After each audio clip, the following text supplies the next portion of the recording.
know that some in our audience know the finer points of hockey. The Chris Johnston Show. We are your friends. The biggest stories, bringing you inside the game. What did you hear? The Chris Johnston Show. Powered by Sports Interaction, Canada's sportsbook. What is going on? Here's Chris with your host, Julian McKenzie. Part of the game. CJ, game one of the Stanley Cup Final in the books. Are you okay? For people who are not listening or are watching on YouTube, I'm not sure what this hand.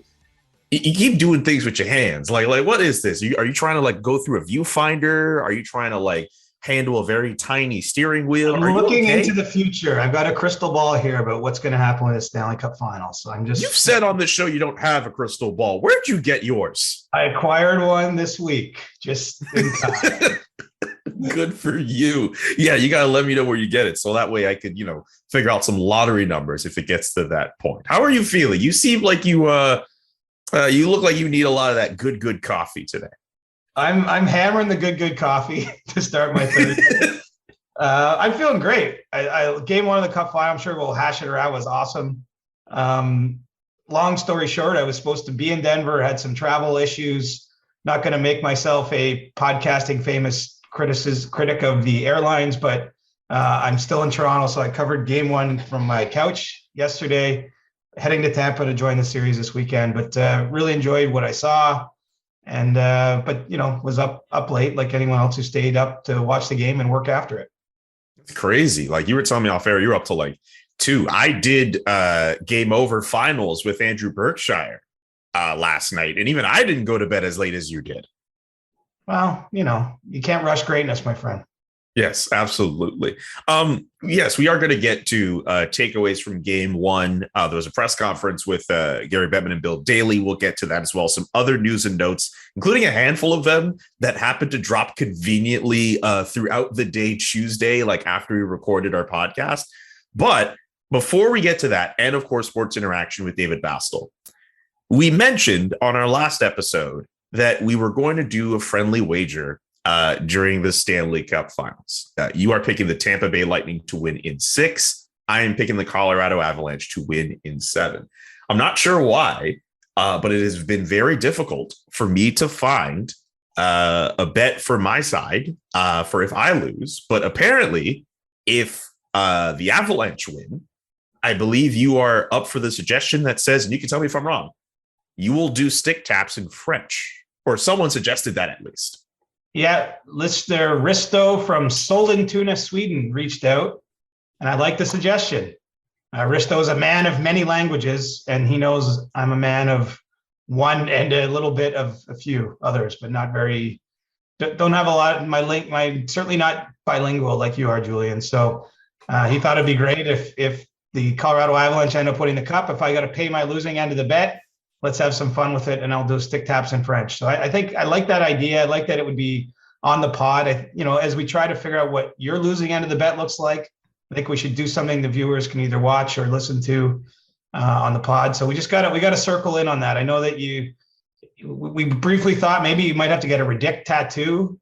Oh my God. That might not be a fair bet when you consider the consequences on my side. So we got to keep looking for what your side of the bet is.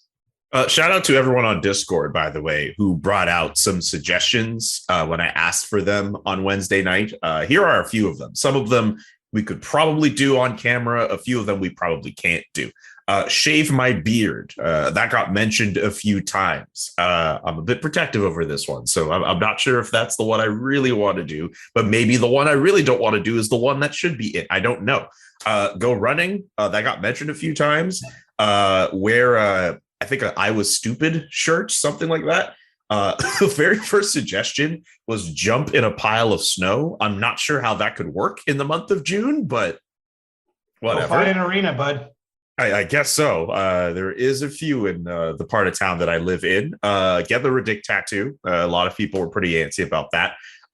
Pickle juice, pickle brine. I don't know why that got mentioned a lot, but maybe a that was a suggestion. Reference from back in the day when he was drinking pickle juice on the bench. I guess so. Even though he's not in the Stanley Cup Final this year. Buy CJ a jersey of his choice. Is there a jersey that you would like? Or maybe that's a reference to the fact that you don't wear people's jerseys anymore. I think that's a really astute listener who knows that as much as there's teams I like out there, Dallas Cowboys, I don't suggest you buy me a jersey. Okay. And a donut dinner bet, which we can't really do on cam, I guess. But I don't know. I guess it doesn't matter. That the SDPN fan appreciation night next month, I probably would have bought you around any. Right. Do you like hot dogs? Love hot dogs. You could eat a hot dog, one for every game the series goes. Oh my God. So just Live on camera. I actually kind of like that. I actually kind of like that idea where it's just like for, oh my God. You're committing to between 4 and 7 hot dogs. And we usually tape this pod at 9 a.m. So it's like the last thing you'd really want to eat at 9 a.m. is between 4 and 7 hot dogs. I could get down with that. But I feel like just would I have to eat them at a certain speed? Would I have to just casually eat them? Would I have to talk and eat them? See, it would be most fun if you had to eat it over the course of recording an episode, but I don't know functionally how you could talk and host a show between bites of hot dogs. That might be a little bit gross at a certain point. Hi everybody, welcome to the CJ Show. I'm eating a hot dog. That's basically what it would sound like for about a good 40% of the episode. All right, we're still workshopping this bet. I think we should maybe put off your end until Monday and leave room for more suggestions. I mean, look, we're locked in. I'm on Tampa. You're on Colorado. We're going to have a friendly wager. I think the people, we got some creative fans out there. I think if we don't have the right answer, let's wait till it appears in front of us. Yeah, I'm good with that. You're right. We are locked in. We have a bit of time to figure out this bet. But I appreciate the suggestions. Keep them coming on YouTube if you're watching this on YouTube, or tweet at both of us. Maybe when you're getting your questions in for Ask CJ, you can say, hey, Julian should do X, Y, Z. And then maybe we'll figure out an answer come time on Monday, though. Because the current clubhouse leader is the Ridic tattoo, though. So, I mean, save Julian from that. We need something a little better than that. Do you have a tattoo? No. I don't have a tattoo. I've thought about getting a tattoo, but I don't think I've never gone through with it because I hadn't thought of anything that would be worthwhile. And if I got a Ridic tattoo, that's a lot more high stakes than doing a stick taps in French. I don't know if that's fair. Well, life isn't always fair, pal. I don't know about that, CJ. I'm going to have to push back on that one, buddy. I don't know about getting a Ridic tattoo. It's a bit ridiculous if you ask me. Well, that's what I'm saying. We need the viewers, the listeners to come up with a suggestion that pops a little bit more than that then. Yeah, at the very least. So yeah, come up with some more suggestions, tweet at us, write in the comments. If you're on Discord, keep those coming. In the meantime, before we get to our takeaways from game one, let's bring in David Bastel from Sports Interaction. As always, 19 plus if you want to play Sports Interaction. We ask that you play responsibly, and there is a link to responsible gaming strategies in the description of this show. Welcome to You Can Bet That with David Bastel. Remember to hit up sportsinteraction.com/SDPN for all your gaming needs. David, on a scale of 1 to 10, how did you enjoy game one of this year's Stanley Cup Final? 11 and a half, actually. Yeah, it was quite good. It was quite good. It's funny. I was talking to the Dangle guys the other day, and we used a prop, the overtime prop, and we were going, okay, is there going to be 2, 3? And Steve said maybe 4. And I'm like, there's no way there's going to be 4. Guys, if there's 4 like there was yesterday, woo, sign me up, CJ. I'm in for it. And your discussion from Tuesday about maybe having no shutouts in the series looked pretty good because man, the Avs are still the Avs, as good as the Lightning are. Yeah, absolutely. For sure. So let's look at some odds for game 2. Yep.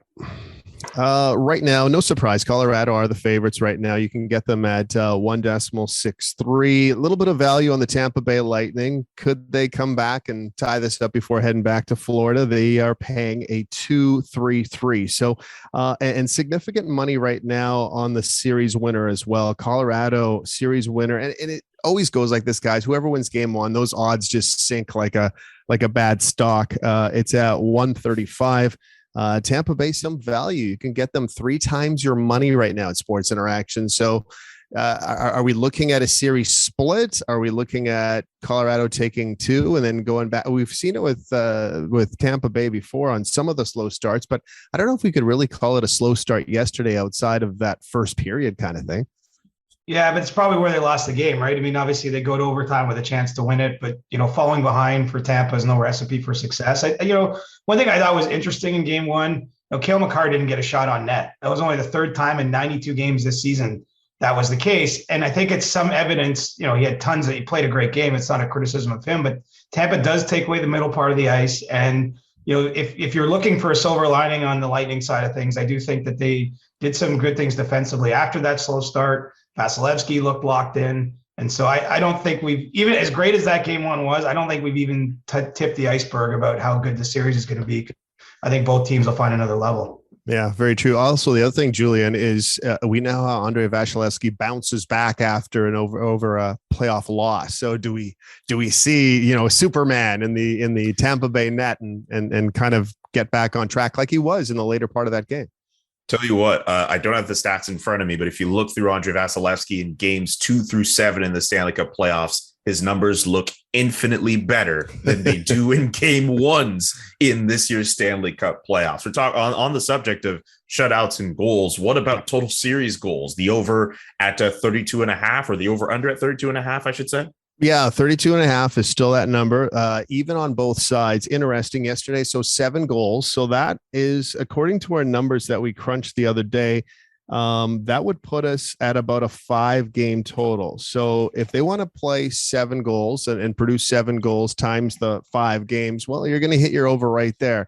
I just don't think this series is going to stop at 5. I can't see, well, in this case, the Avalanche finishing them off in 5 games. Maybe I'm wrong, but even at that pace, it is a severe over, which I'm kind of surprised that it's even money on both sides. So maybe a little bit of value there if you're looking for that sort of prop. Seems like a good year to bet the over in the playoffs. That's been a theme, all the goal scoring. It's been great. Yeah. Okay, last one for you, sure. DB. Series correct score. How are we looking over there?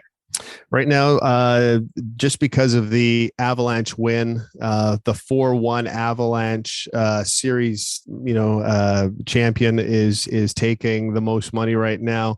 I don't think this is a 5-game series, guys. You're looking at some decent value at 4-2 for both teams. That seems to be the magic number. Also, when the series will end, 6 seems to be the magic number. If you're just not sure which way you're going to go, just say 6 games or 7. Stay away from the 5. We want a longer Stanley Cup. I know we want to get to summer, but I mean, it's not too often that we see 2 teams of this magnitude playing for a championship. So take advantage while we can. Well, my friendly wager with Julian was a 6-game wager, so I'm feeling good about my position there. I love your position, actually.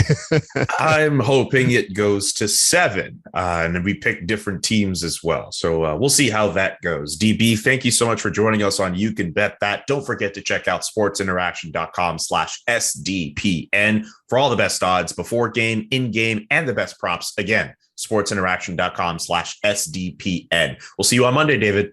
Thanks, guys. So, CJ, in your crystal ball of life, did you see game 1 playing out the way that it did? Yes. I mean, I didn't make any good prediction, but I'll elaborate, of course. I mean, to me, that was a game the Avalanche needed to win.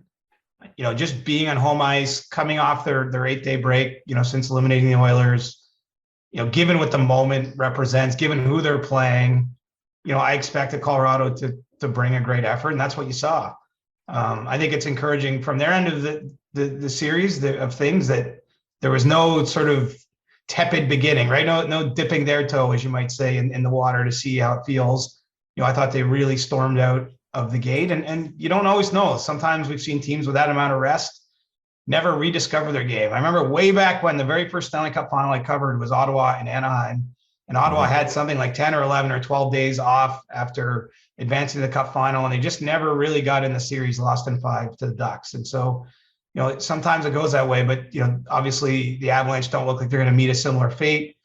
I also did like the pushback though I saw from Tampa within the game, not just tying it. I mean, I think that's sort of obvious, but I think that they got to parts of their game throughout the night that made you think, okay, they couldn't handle the speed or the attack that Colorado threw at them in the first 10 minutes. But, I did see evidence through other parts of the game that they're going to be able to push back against that. I mean, Kucherov is just like the silent assassin.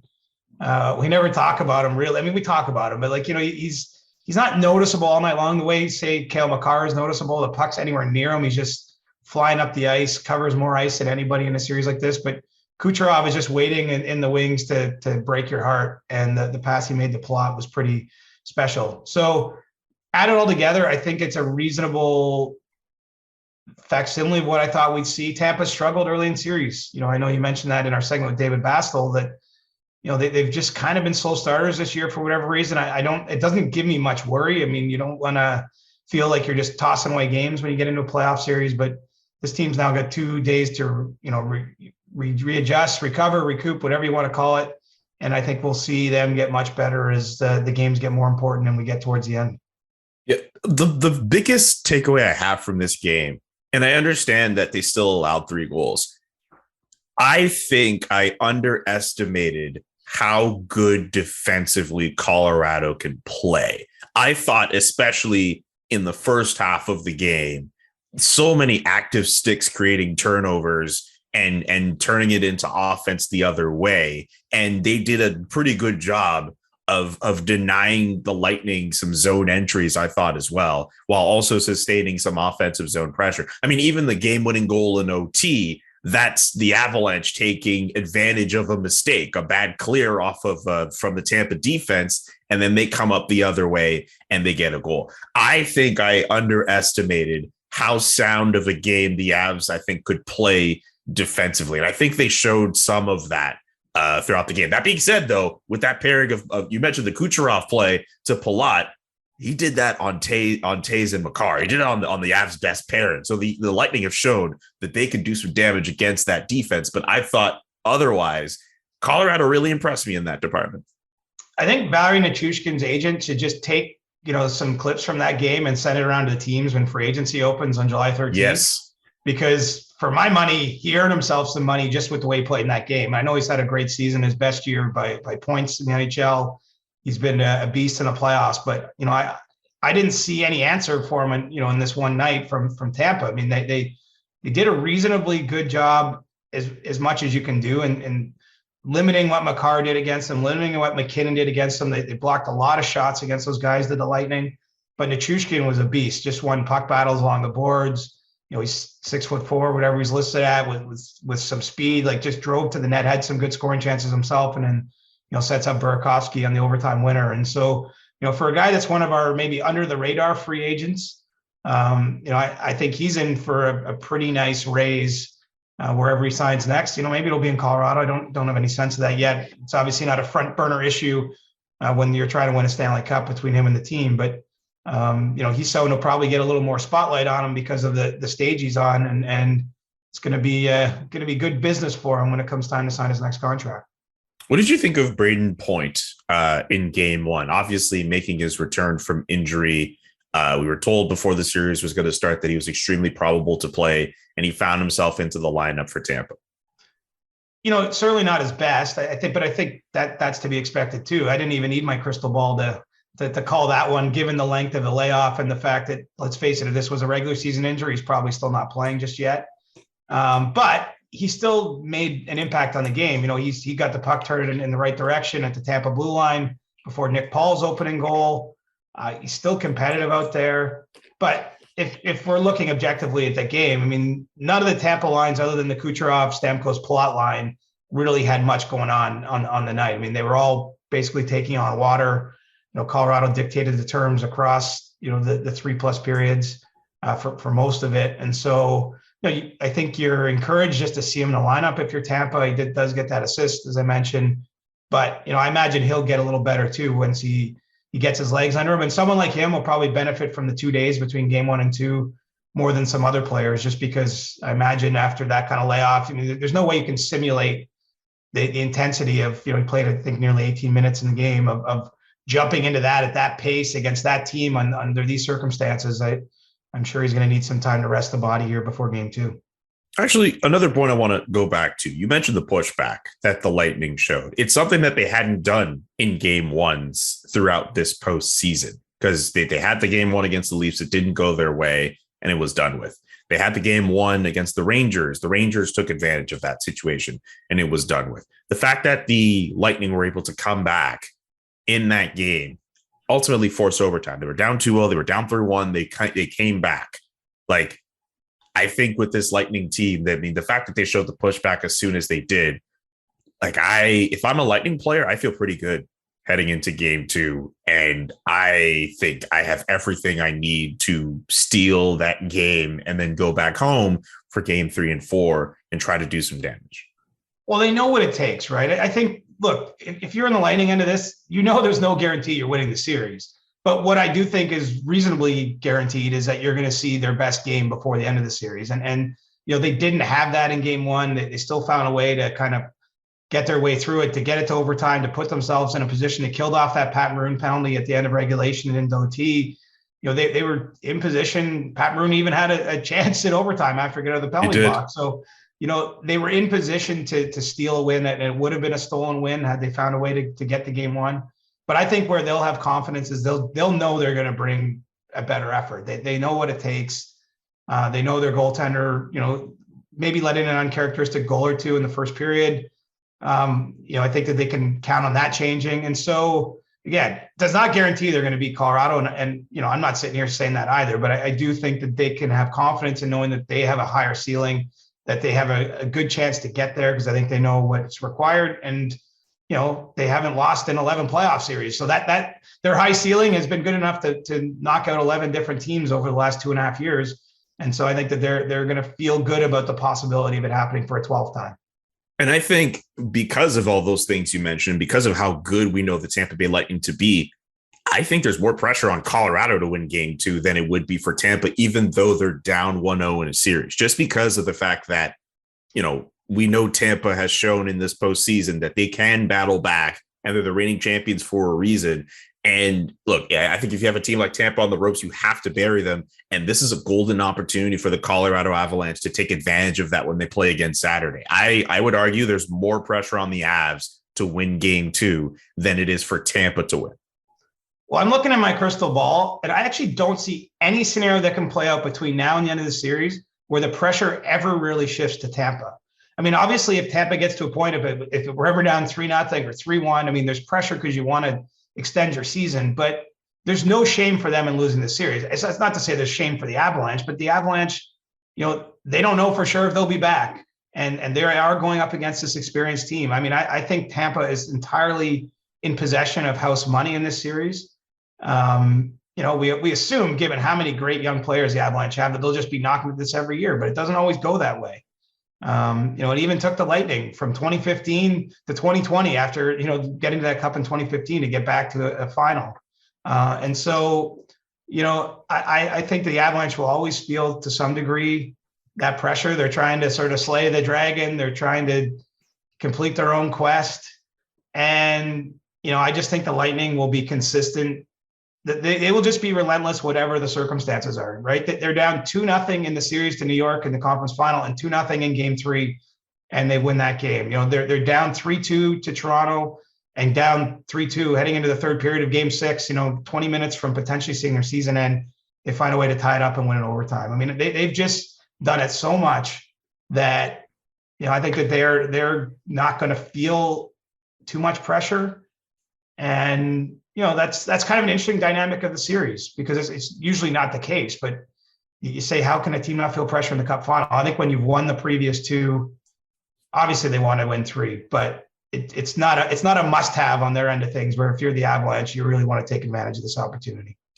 I know you have to watch from home, Siege, but what did you... Just one more game. I'll be in the building game 3. Oh, I know you will. But from watching from home, what did you make of the atmosphere at Ball Arena in Colorado? It seemed very loud and very lit. Just hearing them sing all the small things in the third period, I just think it's one of the best traditions we have from any crowd in the National Hockey League. And that was just an incredible sight to see.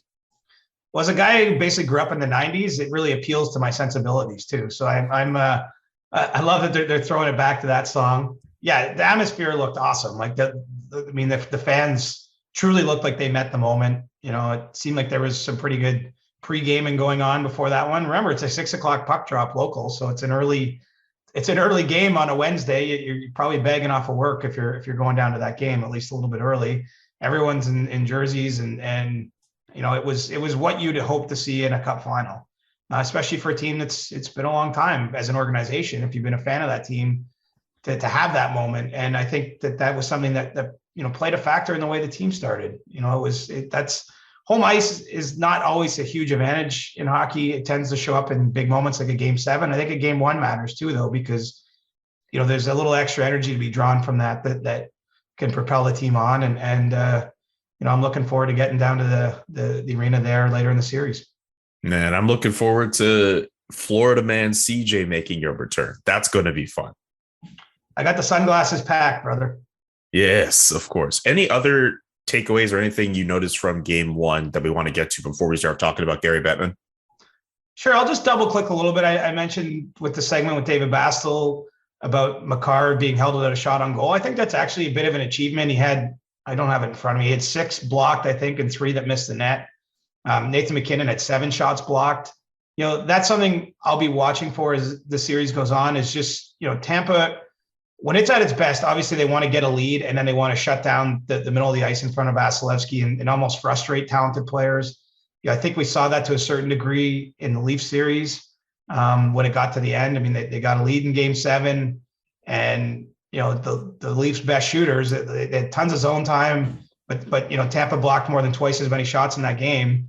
It's not necessarily the style you associate with winning hockey. I mean, when we look at underlying numbers, generally you want to be the team that has all the shot attempts because it means you're in the offensive zone. But the Lightning are quite comfortable, you know, being in their own zone in a certain, you know, position and limiting players like Makar and MacKinnon. So, you know, I think that's something to keep an eye on is you know, Makar is going to get his looks. He's just, and same with Nathan. I mean, they're such good players and they're so fast. And they, you know, what I love about the Avalanche, I mean, this is hockey as we should hope that it's a copycat league, because I'm hoping teams are copying this. I mean, I realize it's easier said than done, but, you know, when the Avalanche get the puck, they are trying to score. Like they are on offense. And I think that's why there's such a buzz even the next morning after watching that game, because that's what it's like, literally like 2 heavyweights going at each other. And so, you know, we'll see how much Tampa can bottle up the zone. And, you know, maybe it won't be possible. That might end up writing the story of what happens here. So that's kind of what I'm keeping an eye on as we move forward, is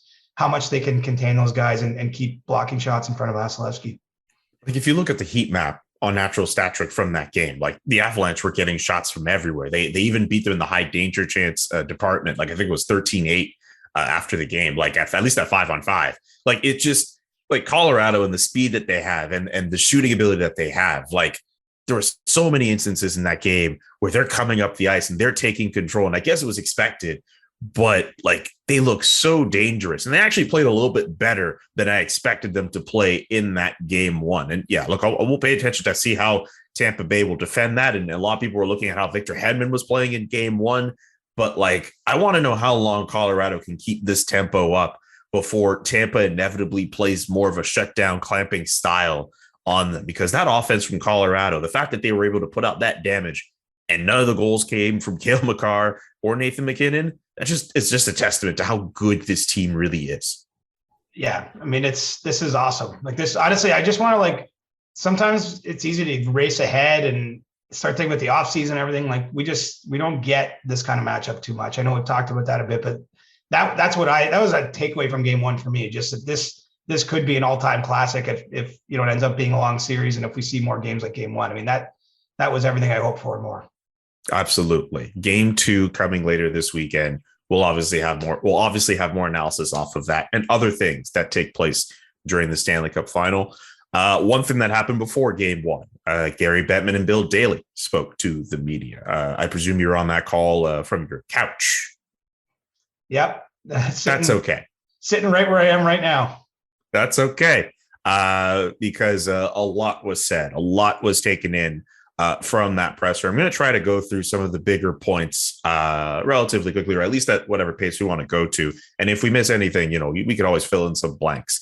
One of the big things that came up from that press conference, both Bettman and Daly saying that the investigation on Hockey Canada regarding the sexual assault lawsuit, where a woman says she was sexually assaulted by 8 Canadian Hockey League players, is underway. Bettman says he assumes the league will release findings from it. I know the day before, Cale Makar went on record saying he was not among those 8 players, but will cooperate with the investigation. Just starting with this one first, CJ, what's your big takeaway from that particular piece of news? Well, I think the fact that interviews have started, the fact that the NHL intends to talk with every member of the team as part of its investigation, the fact that they said, at least in the early going here, they haven't met any resistance in trying to do that, that they've been able to do so, and then obviously that the commissioner committed to releasing whatever findings that have come. I mean, I think that's pretty significant all around. It's not. There's nothing about that suggests they're just trying to, put out a statement and say we're doing this and sweep it under the carpet. And, obviously Hockey Canada is facing questions at the Canadian parliamentary level on this story. And so, there's challenges, as Gary Bettman noted. You have, an anonymous victim in this case, someone who's accepted a settlement, and then you have 8 John Does in court. So it's a bit of maybe a more difficult case to unwrap because of some of the specifics, but it does appear the league is committed to doing so, and that counts for something, I think.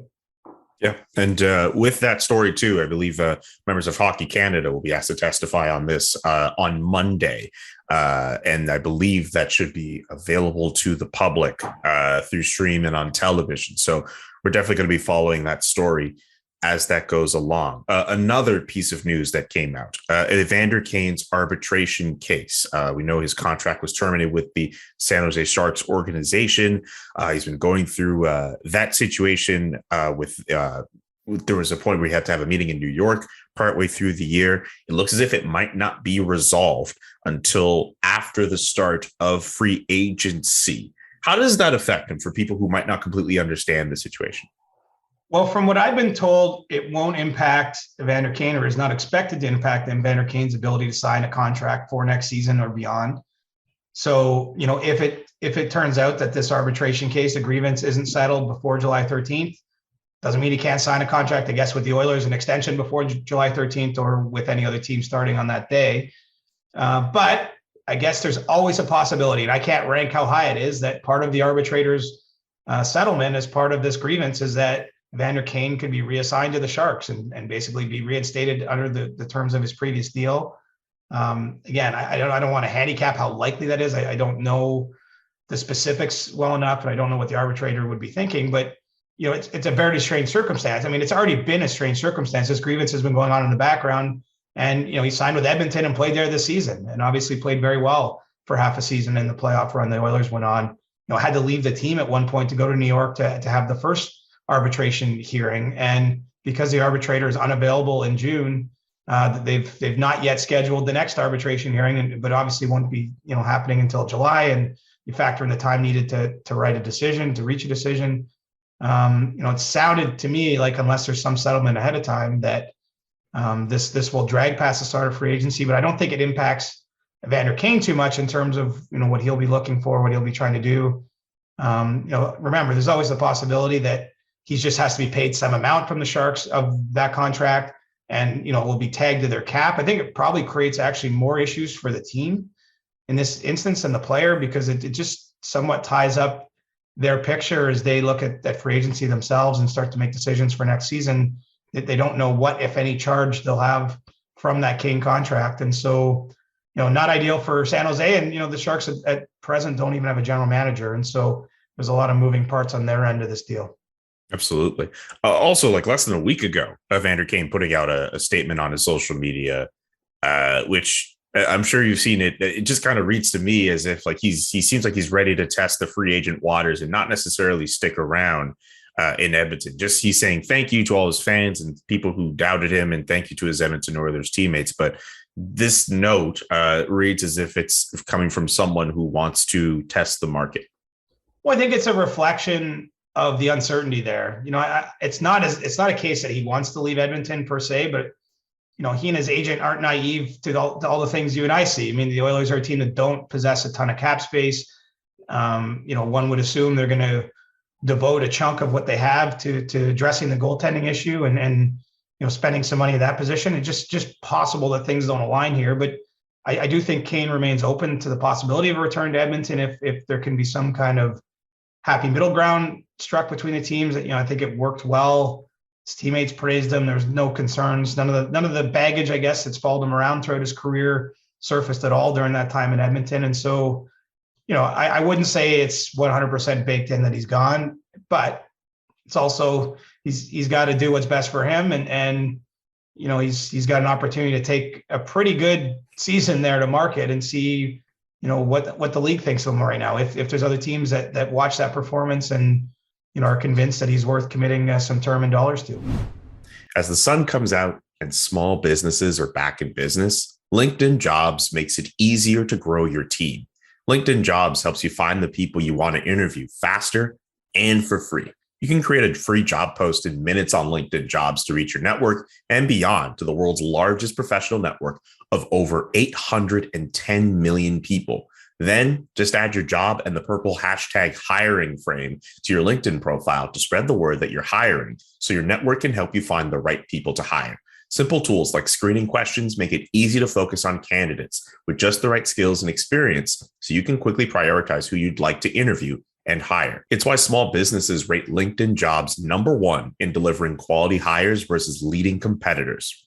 LinkedIn Jobs helps you find the candidates you want to talk to faster. In fact, did you know every week nearly 40 million job seekers visit LinkedIn? Post your job for free at linkedin.com/Johnston. That's linkedin.com/Johnston to post your job for free. Terms and conditions apply.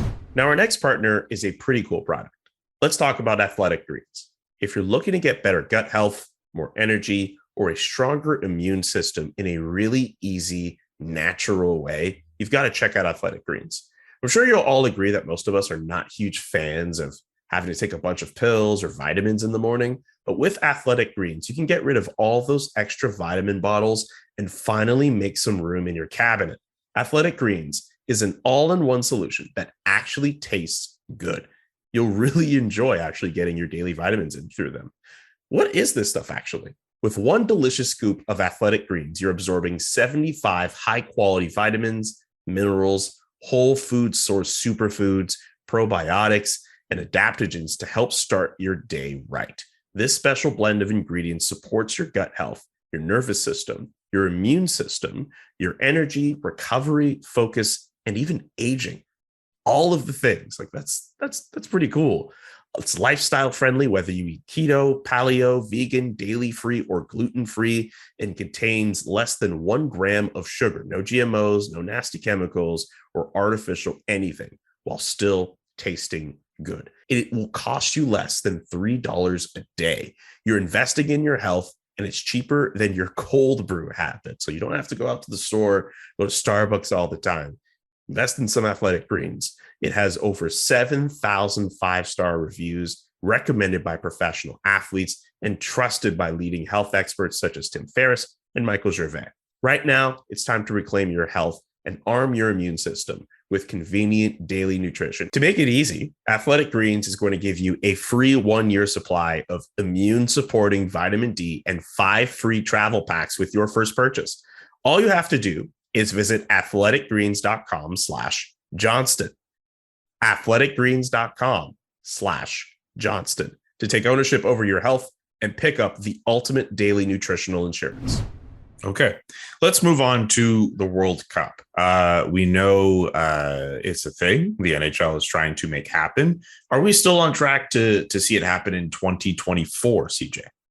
The most interesting part of this discussion for me was from Bill Daly saying, and I paraphrase, that they acknowledge it has to happen in season for the chance for it to be a viable long-term event, essentially. That for all the years when you consider that the NHL raised issues with the Olympics and NHL participation there, it was always about you can't shut down a season, you lose momentum, the owners don't like it. It's amazing to see that come around. And look, I don't dispute at all what Bill Daly's saying. I think that hockey fans, by and large, would probably rather watch a hockey tournament in the middle of winter. It just makes sense to me. Obviously, the players are in better shape then. When we had the World Cup of Hockey in 2016, the players had to report for like short training camps with their national teams, like the start of September. It's a lot to jump into high level best on best hockey right out of the summer, even for athletes as well conditioned as these guys are. I just think the possibility of a better tournament happens in the middle of the year. And so I thought that was an interesting acknowledgement from Bill Daly, because that's not ever really been the NHL's position in the past when it came to these best on best tournaments. But what's different with this one too? This one, they can make money on themselves, right? That there's not been a clear way for the NHL to benefit, financially, or even NHL players, both from participation in the Olympics. The World Cup is an event run by the league and its players association. If they ever are able to create one that generates all kinds of revenue, they split that. It's outside of the terms of hockey related revenue.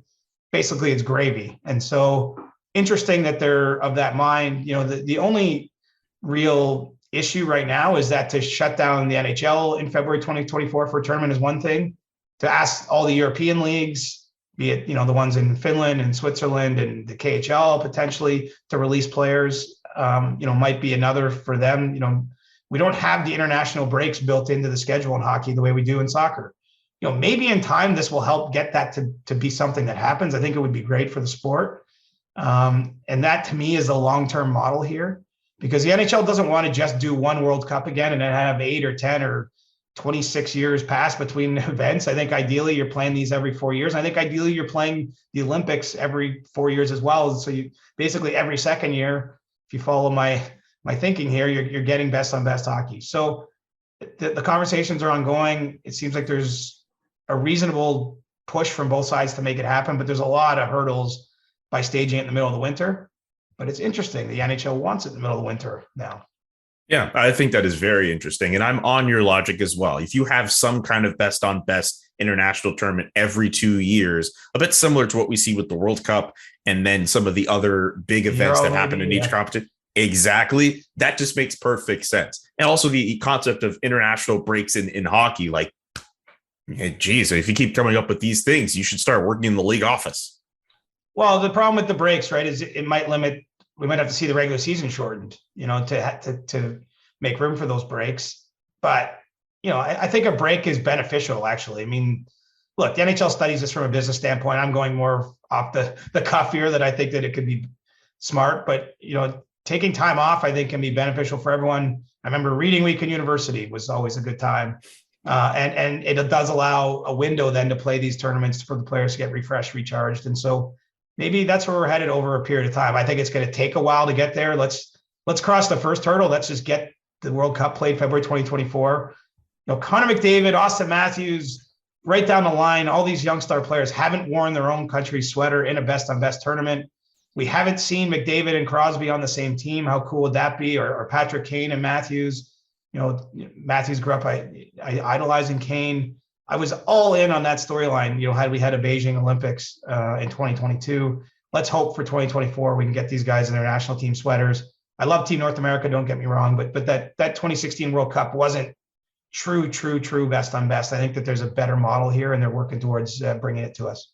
That being said, that line that they were able to provide from Team North America is still one of the coolest things we've ever seen in hockey, having those three players in terms of McKinnon and Matthews and McDavid on the same team. That we will never see that again. I don't think. One other thing I don't want to belabor the point too much. Team. We're going to have to get rid of a hard cap if we ever see them on the same team, wherever it is. Absolutely. I don't want to belabor this point too much, but with shortening the season, because I know there's been talk about it in the NBA. The biggest thing the biggest question I have with that, and if it were to apply to the NHL, how do owners of each of the buildings in the National Hockey League that have NHL games how would they feel about this? Because that's lost revenue. If you're saying shorten the season, that's definitely going to be fewer games in those buildings. So that's going to be fewer money coming in. That was just in my view, that would be like the biggest hurdle in my eyes of a shortened season ever happening.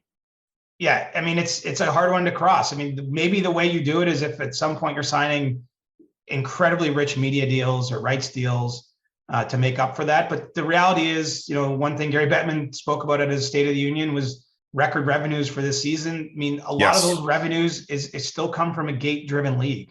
I think more than half of league revenues are come directly from tickets sold in the 32 markets. And so as long as you have that model, the incentive will always be to have as many games as you could possibly squish in without, damaging things, right? I mean, that's essentially why we have a Stanley Cup given out in June, when some have wanted to say, hey, let's roll it back and have the playoffs conclude by the end of May. Say, the reason that doesn't happen is the league wants to play as many games as it can. And look, both sides here are incentivized for that. The players can make more money because there's more dollars coming in. The owners can make more money. So it's not this isn't an evil alliance kind of anything I'm conjuring here, but both sides are the incentives for them are to play as many games as possible. I just wonder, things are going to shift over time.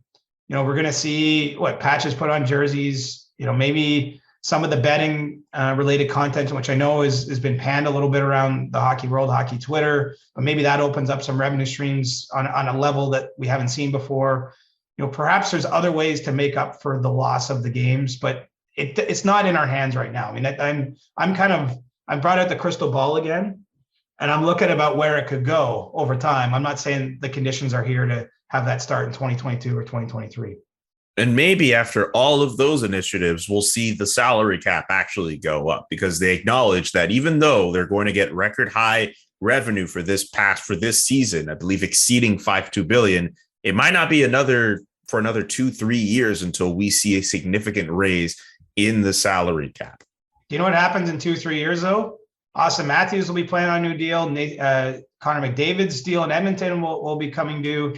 We might see a significant jump in the cap just as some of the best players in the league are signing new contracts. And so we might end up seeing some big numbers, a big jump in what the top players are paid. The first one, frankly, is Nathan McKinnon this summer. He can sign his extension as of July 13th. Unfortunately for him, in a sense, there'll be no clear picture of what the cap is in 2025 if he agrees to that deal now. But, I think we're going to see a bump in what players pay here on this next round of big deals that got to get taken care of. Was there any talk or commentary on the Arizona Coyotes at all? Nothing really of note. Gary Bettman sort of doubled down. I can't call it doubling down at this point. I mean, we're like 15 years into him doubling down on the market. But he expressed that sentiment, mentioned that there's still a lot of work to be done, but was pleased that the Tempe City Council had at least, voted to move forward with trying to make plans with the Coyotes on a new arena, defended, playing in the NCAA building they're going to be playing in. Mentioned that, the NFL had a team in a soccer stadium recently, and that there's been many past examples of NHL teams that have had go-between situations which weren't ideal, but were part of a larger plan. So nothing meaty, I would say, or nothing that jumped out to me that we haven't heard before. But certainly there was no hint there that the team's moving. I don't think that's in the cards at all at this stage. Yeah. One other thing too, a comment that I think kind of made the rounds more on the French side of things.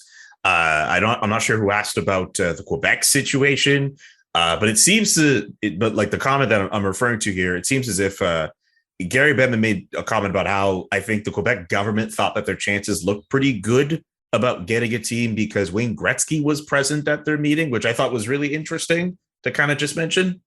Yeah, he just mentioned that there was a meeting with the minister and there was no promises made about even playing games in Quebec or moving a team there, but that the meeting turned more positive in the second half because Wayne Gretzky just happened to be at the league office and stopped by the office, and that maybe the minister left feeling positive because it was cool to meet Wayne Gretzky. That was the gist of the comment. I don't think it was meant malicious or anything like that. He just, it was Gary shedding some humor and some light on a question he gets every single time he speaks at one of these major events. As long as I've been covering the league, he gets asked about Quebec every time, and I respect that. The interest in the province for that, the fact that the news outlets there always send reporters to these big events, and those people stand in and ask those questions of the commissioner. The NHL season next year, October 11th. Circle your calendars. That is when we're expecting to see the start of next season. That's my birthday week. Oh, yes. You're going to be 41 this year. What are you, just doxing me on the pod? What the hell? We already know you're 40. You've let everybody know you were 40. So that's just natural. That's just quick math.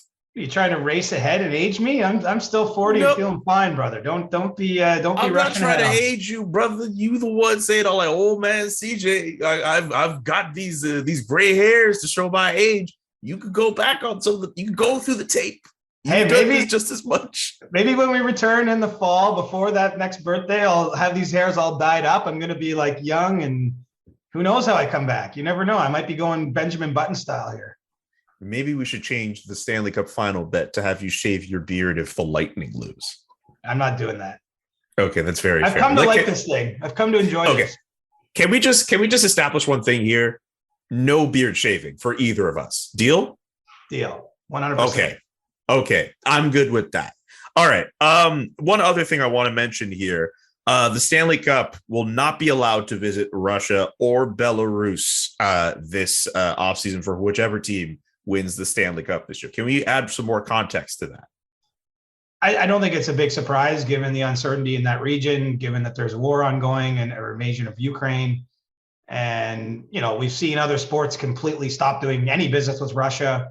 The NHL has severed its business ties with the companies in that country. And while it backed players from there and not, taking any acts against their ability to play in the league, for example, they can't take an iconic trophy to that country this summer. Who knows when it'll be back there? Obviously, it's been to Russia over the years. Evgeny Malkin had it there when the Penguins won.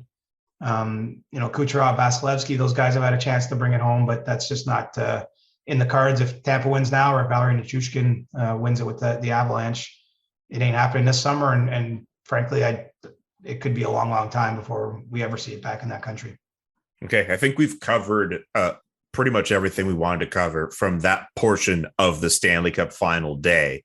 Unless there's anything else from the press conference that you think is worth mentioning that I didn't get to. No, I think you covered the gist of it there. It wasn't terribly newsy, I would say, as far as these things go.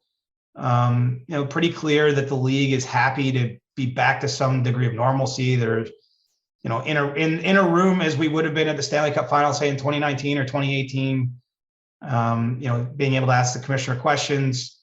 I know we're not quite back in the locker room as journalists, but there was actually Bill Daly mentioned that that's something that the league wants to protect as soon as they're told it's something that can be done safely. So, that's an inside the baseball reference for the reporters, but encouraging for those of us, as we've talked about over the course of this year, that, maybe allows us to do our job a little better, hopefully deliver better content for the fans.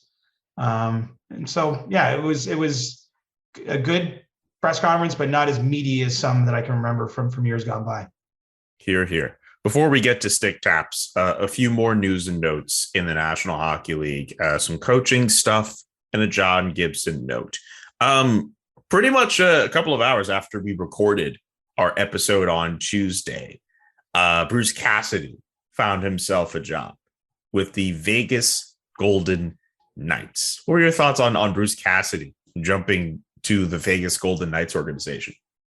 Well, he had a ton of leverage, right? I mean, we were surprised to some degree when he was fired by the Bruins, but his that unfortunate bounce was rather favorable because there was a lot of teams lining up to speak with him, to negotiate with them. He got a long-term deal in Vegas, which I think is positive for Bruce to have it, for his family, obviously, but to have a chance to be the guy that oversees the next phase of this. It's no longer an expansion team, right? I mean, they've aggressively turned things over on a player standpoint. He's already their third head coach to go into the Golden Knights and, trying to win a Stanley Cup. I think it's an ideal team for him. You could point to so many positive player developments during his time with Boston. I mean, Patrice Bergeron was already a legend, but I think you can find solid evidence that over the last 6 seasons under Cassidy, he took strides and was maybe used a little differently in a more offensive role as he aged and put up a lot of points in that role. Brad Marchand developed into one of the best left wingers in the entire league under Cassidy. And so I think to get a chance to go in with some of the Vegas experienced players that he'll put in a system that is going to deliver them back to being a top team. I think this year missing the playoffs was a blip for the Golden Knights. And, Bruce didn't want to leave Boston. Mentioned that he had a Bruins tattoo on him, but he's going to get a raise and a lot more security, and he ended up in a pretty darn good franchise to now chase a cup elsewhere. Yeah, just with the pieces that they have at different parts of their lineup, like the Vegas Golden Knights, as long as they're healthy, they should be a playoff team heading into next year. And they got themselves one of the better coaches to lead them to that point. I had no idea about the Bruins tattoo, though. He didn't. He wasn't being literal, I think. He just said okay. It was when he had that Zoom with reporters on his way out in Boston, and he just mentioned that, he'd spent 13 or 14 years in the organization, starting with their AHL affiliate, and he wanted to stay there. Like, it wasn't his choice at all to move on. And so, I bet he's already turned the page now, though. That was a week ago he made that comment. Now he'll be all in on finding ways to get the Golden Knights back to contender status. Let's get to John Tortorella, because as of us recording right now, he has not taken the Philadelphia Flyers job, but reports are out there suggesting he's at least been offered, or at least they are talking. Both sides, the Flyers and Tortorella, are talking. It could be likely by the time this episode comes out, that deal could be done. Who knows? But right now, there's some chat. There's some chatter going on between both of those sides. Yeah, our buddy Kevin Weeks has been all over this for a good week now or so. And I think at this stage, it's fair to say if John Tortorella wasn't the next coach of the Flyers, that means something went wrong on the 1 yard line or inside the red zone anyway, that in terms of closing off the finer points of his deal. I mean, look, there's so many moving parts of these things. I mean, first of all, there's teams that are all interviewing from the same pool of candidates, and there's so many out there. And then you do actually have to finish off dot the I's and cross the T's of an actual contract, which goes deeper than just money and years. There's different aspects of that. But yeah, I mean, all signs point to Tortorella landing in Philly. I think you're starting to see a little bit more clarity on the market. I would think that Jay Woodcroft, based on Ken Holland's comments at the end of the season, is likely to stay in Edmonton. And so some of these jobs are getting firmed up, and I think all of them should be filled by the time we get to the draft. And that's getting close, Julian. We're coming to your hometown in the very near future. I'm already thinking about plans for dinner and stuff there. I mean, we're almost there, bud. Plans for dinner, huh? Okay, all right. Are you? Is there a place you want to go? I mean, unless you were thinking of go with somebody else. I was hoping we kick it at least one night. Well, there's a SDPN appreciation night I saw. Yes. There's an SDPN lunch I saw, like a staff lunch. Yeah, I got all these calendar invites, so this is real and it's happening. Yeah, you gotta check your email. I know you don't like checking your email. You might have to check some of your email for some of them. Text me, please. Okay, we'll definitely do that. We'll make something work. Last thing here, we spoke about John Gibson and the potential of him being traded. An update on his situation. He went on record to The Athletic saying that he is not asked to be traded. I just want to know generally your thoughts on how this John Gibson situation is developing now. Well, I mean, he doesn't want to be traded, but he's only got a limited no trade clause in his contract. It doesn't mean he won't be traded by the Ducks. I think the stage they're at, it just makes sense for them to at least gauge the market, to see what might be out there, to see if something might make sense for them. I mean, they traded away 3 pretty key members of their team in Raquel, Lindholm, and Manson at the deadline, at a time when I think there was at least some interest potentially for those players to stay and sign extensions. Gibson's case is a little different because he is under contract for the next number of years. A decision doesn't have to be reached. I mean, there's no reason they can't go status quo and bring him back, but they're turning things over. They're getting younger, and it wouldn't surprise me at some point in time if that included moving on from Gibson, but it doesn't mean it has to happen this summer. And really it's all tied together, right? It's not the deepest goaltending market in free agency. I think he's another option potentially for teams that if they say try to, maybe you've identified Billy Husso or Darcy Kemper as your target, and if those players end up somewhere else, you might have to go down that road. I mean, that's how Kemper essentially ended up in Colorado. The Avalanche were dealing with Philip Grubauer right into the first day of free agency last summer.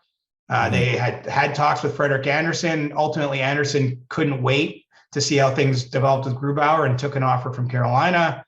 Musical chairs, you see what's happening here. Grubauer ultimately signs a free agent deal with Seattle. And then the Avalanche had to move to another plan and gave up Connor Timmins and a first-round pick, I believe, to bring in Kemper. It's been a great move. You know, when Kemper's been healthy in the net, he's put up great numbers for that team. With telling, they went back to him in game 1 of the Cup final after, you know, he missed the 4 wins essentially over Edmonton in the Western Conference final. And so I think that maybe Gibson comes into play if that musical chairs game gets spinning, you know, on July 13th.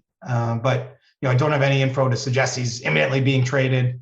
And, you know, he squashed at least the notion that he'd asked for that trade. I just think it's important to underline the team could still move him to one of the teams that aren't on his no trade list should they make that decision. Yes.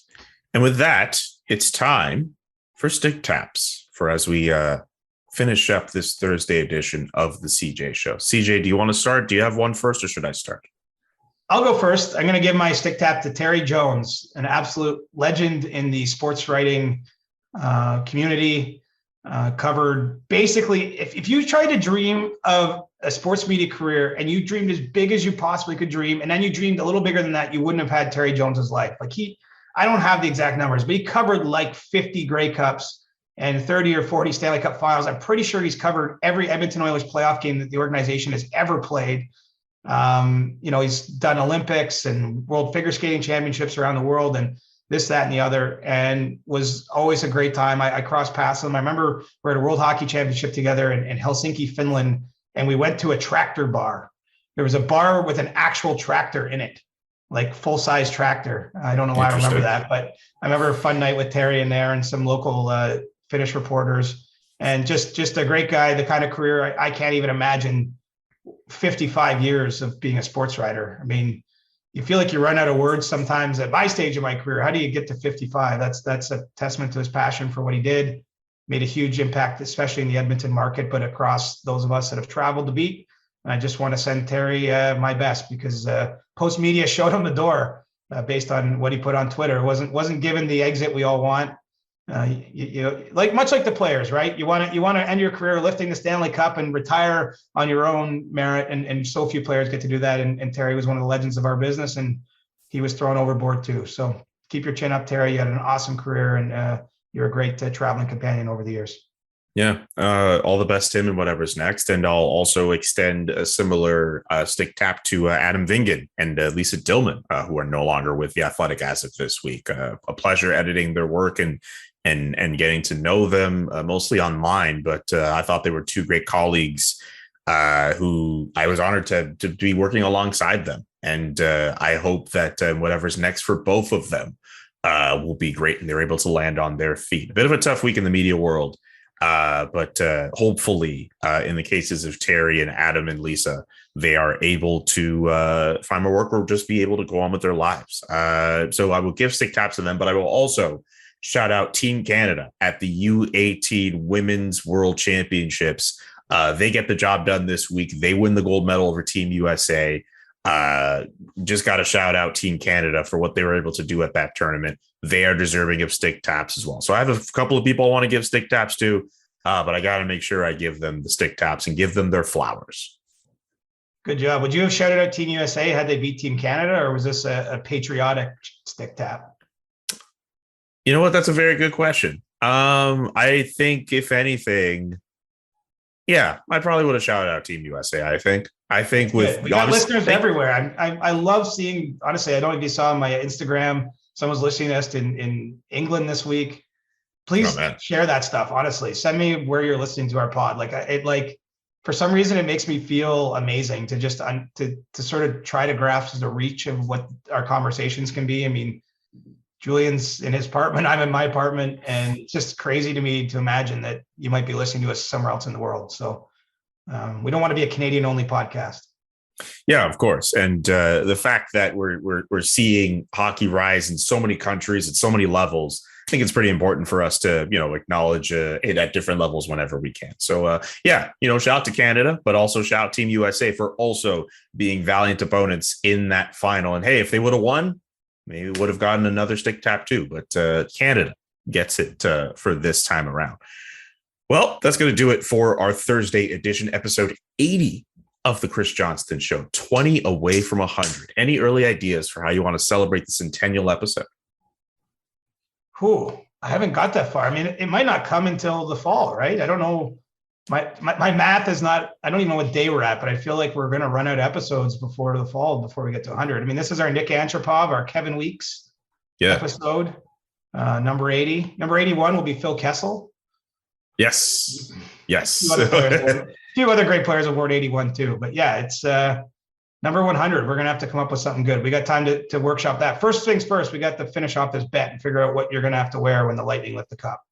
Isn't it kind of... I think it'd be kind of funny if for episode 81 we ate hot dogs. I'm going to be in Tampa. I'm not sure where I'm going to get a hot dog on the road, but if I can find one, I'm in. I'm sure you could find a hot dog somewhere. Worst comes to worst, if the bet ends up being finalized that I have to eat a whole bunch of hot dogs while I do it, it would be kind of fitting considering the number. It's not a shot at Phil Kessel because remember, he did get the last laugh with the hot dog in the Stanley Cup. So don't come at me for that. Anyway. Be sure to subscribe to our podcast wherever you listen to podcasts. Subscribe to the SDPN YouTube page, and you might as well get your questions in now for Ask CJ. Tweet at Reporter Chris or drop them in our questions channel on the SDPN Discord for the CJ Show. For CJ, I'm Julian saying so long. We're back on Monday. CJ hopefully will be in Florida, so that means Florida man CJ will make an appearance on I'm going to the pack CJ my Show. Crystal ball in the carry-on, so don't worry, I'll have that too. Yeah, I hope so, buddy. Talk to you soon. The Chris Johnston Show. Powered by Sports Interaction, Canada's sportsbook. Inside the game, twice a week. Follow Chris on Twitter at Reporter Chris. And follow Jillian McKenzie at JK McKenzie. The Chris Johnston Show.